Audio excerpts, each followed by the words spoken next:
invitación, entonces Darwin contaba con 23 años, llegó una invitación del capitán Robert Fitzroy a través de un profesor de la Universidad de Darwin, el profesor Henslow, lo invitaba a que fuera su compañero de viaje, su compañero inclusive de camarote, que se convirtiera en el naturalista del HMS Vigo, era el nombre de este barco que aparece aquí con un modelo de tamaño real de ese barco. Esta se convertiría en una de las expediciones más importantes del siglo XIX, pero la expedición había empezado años antes. Habían liberado los países de América de la colonia española. Esos otros países como Inglaterra habían decidido buscar nuevos horizontes desde el punto de vista económico, y para ello era necesario comprender la cartografía de Sudamérica para algo similar a lo que había procurado, lo que había favorecido la conquista de América 400 años antes, y era atravesar Asia.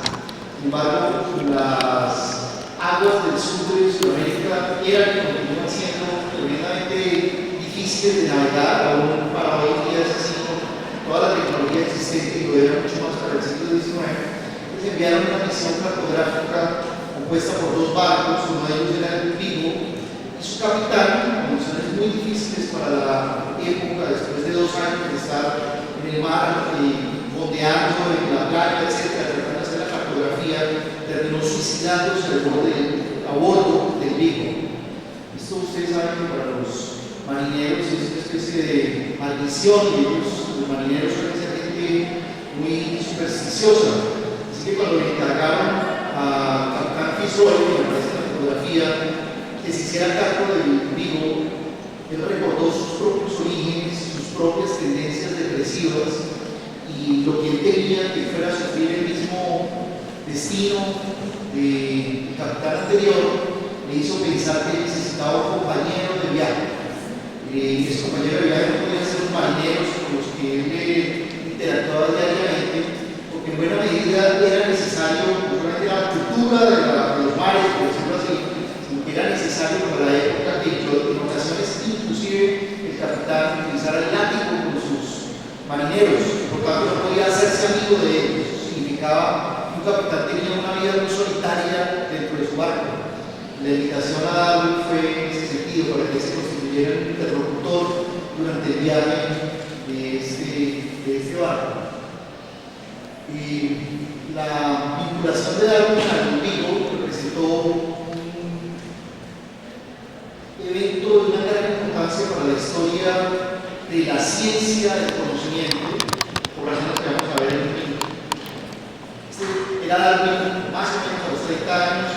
Cuando viajó tenía unos 23 años, el viaje se extendió por 5 años, entre 1831 y 1835, y el viaje fue alrededor del mundo. Sin embargo, quisiera destacar dos cosas. Primero, la mayor parte del viaje fue en Sudamérica, una parte de la costa este sudamericana, en la parte sur. Luego el barco subió y se detuvo en las Islas Galápagos, que luego se constituirían como la fuente más importante de información para el desarrollo de la teoría de selección natural por parte de Darwin casi 3 décadas después. Y el resto del viaje es fundamentalmente el viaje de regreso a casa, con algunas paradas menores para llegar finalmente a Inglaterra. Darwin jamás volvió a salir de Inglaterra después de su regreso de los 5 años. En Argentina se sospecha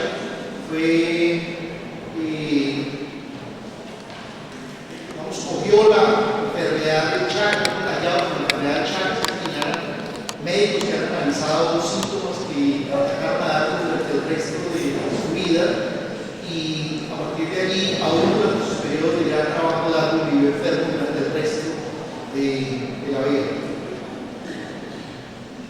En 1859, prácticamente 27 años después, Darwin no solamente había escrito multitud de artículos, sino que había venido trabajando en este libro, El origen de las especies.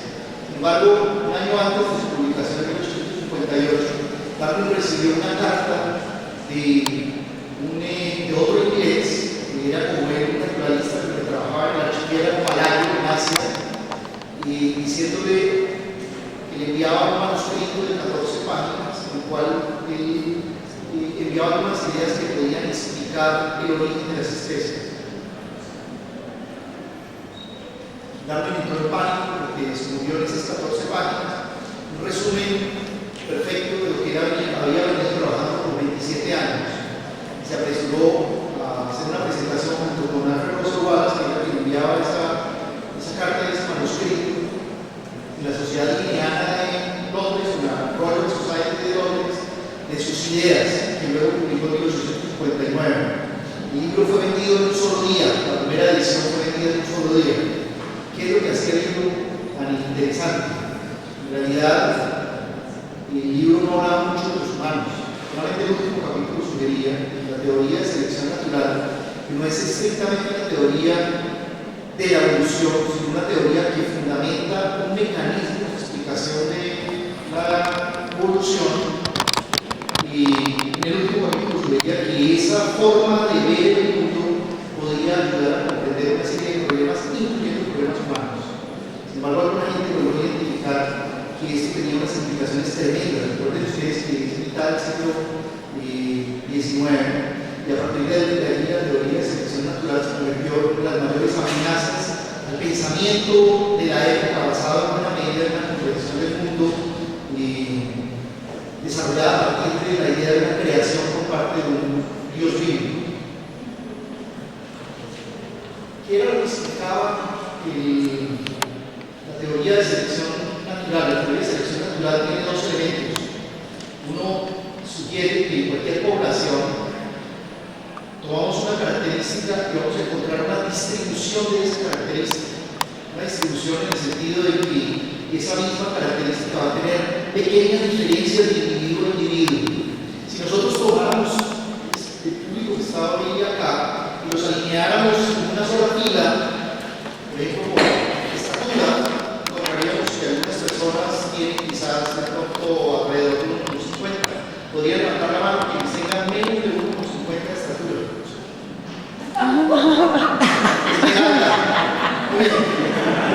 Dos personas, muchas gracias. Podría levantar, pero luego que ustedes no miren porque no voy a hacer conteo de manos, sino más o menos es para que ustedes vean el tema de distribución de una característica seleccionada al azar. Quienes tengan, por favor, entre 1,50 y 1,60 podrían levantar la mano de estatura. Listo, un número de personas entre 1,60 y 1,70. Si ustedes me permiten interpretar, son un número mayor de personas de las que antes han levantado la mano. Entre 1,70 y 1,80. Un número un poco más pequeño, entre 1,80 y 1,90. Muy bien, alguien tiene 5 personas. Alguien tiene entre 1,90. Yo sé que siempre pongo ejemplos, entonces los hago perder la presentación. Entre 1,90 y 2 metros. ¿Hay alguien? Nadie. ¿De acuerdo? Entonces creo que no es difícil. No es difícil identificar que tomando esa característica, como en el caso de estas diversas especies que estamos viendo acá, para ellas lo que podríamos comparar es el grosor del pico. No es difícil identificar que para cualquier población hay una distribución de ese estatura. ¿De acuerdo? Esa distribución es diferente para nuestra población que para otras poblaciones. Si nosotros hiciéramos este mismo ejercicio en otro lugar, pongan por caso en Noruega, encontraríamos que esa distribución también va a existir, pero es una distribución ligeramente corrida hacia la derecha de ustedes, es decir, con una población un poco más alta, ¿de acuerdo? En general. Y si hiciéramos el mismo ejercicio, lo voy a inventar, no sé si es cierto o no, pero en Bolivia lo que encontraríamos es que probablemente va a haber una distribución también similar, pero corrida hacia la izquierda. ¿Qué implicación tiene esto? Si además de eso nosotros le agregamos un segundo elemento, que es el elemento de selección, y nosotros dijéramos que la naturaleza va a seleccionar, todo eso solamente sobre la estatura. No se me entretengan, por favor. Si decimos que la naturaleza va a seleccionar solamente aquellos individuos que tengan una cierta característica o un cierto valor de esa característica. Vamos a inventarnos aquí que por alguna razón aquellas personas que tiendan a ser más altos, por alguna razón que no importa en este caso, no van a poder tener hijos. ¿De acuerdo? Lo que vamos a encontrar en la siguiente generación es que sus hijos probablemente van a tener una distribución también similar, pero como la de Bolivia, un poquito corrida hacia la izquierda, y así sucesivamente a medida que la naturaleza siga seleccionando con base en esa característica. Esa observación fue la que hizo Darwin en las Islas Galápagos. Darwin encontró en las Islas Galápagos, si bien aquí no está mostrando individuos de una misma especie, sino especies distintas pero muy relacionadas, que cuando había épocas de sequía, entre generaciones había una tendencia a que se seleccionaran pájaros con picos más fuertes, con picos más gruesos. Y cuando había época de lluvias en las Galápagos, había una tendencia a que se seleccionaran individuos con picos un poco más largos. Es obvio, pensó Darwin, pero pensó en ello después de pensar en ello durante muchos años. Pensó que era obvio que eso sucedía porque había una relación entre el pico, la forma del pico y el consumo de ciertas comidas que estaban disponibles en el ambiente. Cuando en el ambiente estaban más disponibles frutos carnosos, frutos suaves, era posible que se seleccionaran más fácilmente individuos que podían comer esos frutos con mayor facilidad. Pero cuando hay épocas de sequía, cuando los únicos frutos que sobrevivían eran frutos secos, semillas, eran los individuos con picos más fuertes los que sobrevivían, y por tanto sus hijos iban a tener igualmente picos más fuertes o tener esa característica. Esa doble relación, aquí termino la clase de evolución, de recordar la evolución, de quinto bachillerato, o de antes inclusive, esa doble relación entre variaciones de una población y selección se constituye en el fundamento de la teoría de selección natural. La teoría de selección natural se creó para explicar una serie de fenómenos y características de las poblaciones, inclusive explicar cómo podían originarse las especies. No voy a concentrar en ello hoy. Aquí lo que quiero señalar es que para 1871 Darwin publicó un nuevo libro, fundamentalmente por una razón, y es el pavo real era la pesadilla de Darwin. Pesadilla literalmente. Darwin decía en su autobiografía que soñaba con el pavo real y no lo podía soportar. Esto no era una especie de fobia para consultar a los psicólogos, sino que esa pesadilla era por una razón particular, y era para Darwin era difícil entender cómo podría haber surgido una característica como la cola del pavo real. La cola del pavo real es de aproximadamente 1,20, 1,30 metros de largo, tiene una serie de elementos muy vistosos que en realidad podrían ser utilizados por un predador para encontrar al macho del pavo real, que es el que tiene este tipo de cola. Las hembras tienen colas mucho más cortas, también menos vistosas, etc. Por tanto, la teoría de selección natural no parece explicar la forma y características de la cola del pavo real. Para 1831 Darwin planteó una teoría que se llama la teoría de selección sexual, que explicaba esta característica. Lo que planteó Darwin es, mientras que en el caso de la teoría de selección natural, lo que estábamos sugiriendo es que el que hace la selección es la naturaleza, en el sentido de que algunos individuos que no muestran características particulares tienden a morir. En este caso, la selección es hecha por los miembros de la otra especie.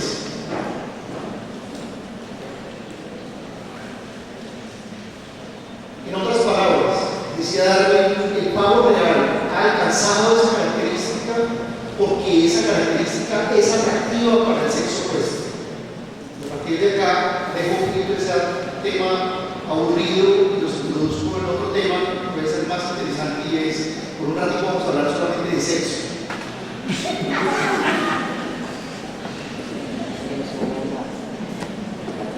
Pero antes de concentrarme en el sexo, quisiera comentarles una característica muy importante de la evolución de nuestra especie. Esa característica, la única que quiero resaltar, es el cambio volumen, la capacidad craneana de nuestros ancestros hasta nuestra especie en la forma en que somos hoy en día. Ustedes miran el tamaño del cráneo y el volumen que da lugar, el volumen del cerebro que aloja, la diferencia es absolutamente clara. De aproximadamente 500 centímetros cúbicos hace 7 millones de años a 1500 centímetros cúbicos, que es aproximadamente lo que es el cerebro para todos nosotros hoy en día. ¿Por qué se multiplicó el tamaño del cerebro? ¿Qué es lo que hemos ganado con ese tamaño del cerebro? Con frecuencia, la respuesta que nosotros damos es que ganó el humano con eso fue una capacidad cognitiva adicional. Eso es cierto, pero la sugerencia que quisiera hacer hoy es una sugerencia un poquito diferente y más atrevida, y es lo relevante de esos 1500 centímetros cúbicos no es estrictamente el tema de la resolución de problemas matemáticos, de la resolución de problemas de diverso orden que sabemos, y obviamente hoy en día tenemos esa capacidad, sino que el motor, la fuerza que ha venido impulsando esa relación, ese cambio en el tamaño y el volumen del cerebro de los humanos, es fundamentalmente nuestra capacidad de asociarnos con otros individuos. Los humanos somos prácticamente más que ninguna otra especie organismos altísimamente sociales. Y en buena medida, lo que voy a hablar a continuación, es para sugerir que esa característica de ser organismos altamente sociales es nuestra mejor bendición y nuestra peor maldición. Las dos cosas al tiempo.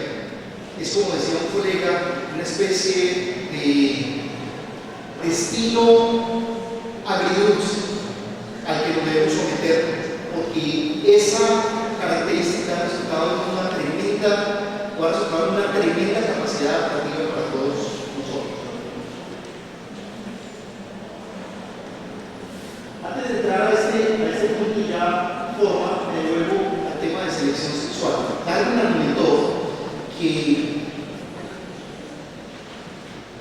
machos y hembras de muchas especies que se reproducen sexualmente difieren en una serie de características. Entre los humanos, por ejemplo, nosotros diferimos en el tamaño del cuerpo. En general, en promedio, los hombres solemos ser un poco más pesados, solemos ser un poco más altos, un poco más fuertes. Por supuesto que hay variaciones, como lo expliqué hace un ratito, y por tanto esa distribución puede hacer o puede confundir a veces la observación. Temprano en los años 70, un investigador norteamericano, inglés, la verdad, se llama Robert Rivers, planteó una idea para explicar esa teoría de selección sexual de Darwin, el origen de por qué nosotros observamos diferencias sexuales entre machos y hembras de diversas especies. El concepto importante aquí es el concepto de anisogamia. El concepto de anisogamia lo que dice o parte de la siguiente idea: cuando un óvulo, que es el gameto femenino, y un espermatozoide, que es el gameto masculino, se encuentran para fertilizar, por supuesto, ese óvulo, lo cual es fundamental para el intercambio genético que da lugar a la fertilización y, por supuesto, al nacimiento de un nuevo individuo. La inversión que machos y hembras, no solamente en nuestra especie, sino en cualquier especie sexual, la inversión que machos y hembras hacen es diferencial. De entrada, el óvulo es una célula mucho más grande que un espermatozoide. La producción de un óvulo se calcula que al momento del nacimiento de una mujer, al momento del nacimiento, cuenta con aproximadamente 20-23 mil óvulos disponibles. Sobra decir que no hace uso de todos ellos, ¿cierto? Eso es obvio para todos nosotros. Pero si ustedes miran, la diferencia es esencial con lo que producen en términos de gametos los machos. Los machos, por ejemplo, en el caso de los hombres, en una sola eyaculación producimos entre 7 y 12 millones de espermatozoides. Y en la mayor parte de los casos, con algunas pequeñas excepciones, solamente hacemos uso de uno. Entonces, una pregunta que uno podría plantearse es: ¿por qué todo ese desperdicio? ¿Cierto? Ese desperdicio, decía Rivers, se deriva de una idea particular, y es: las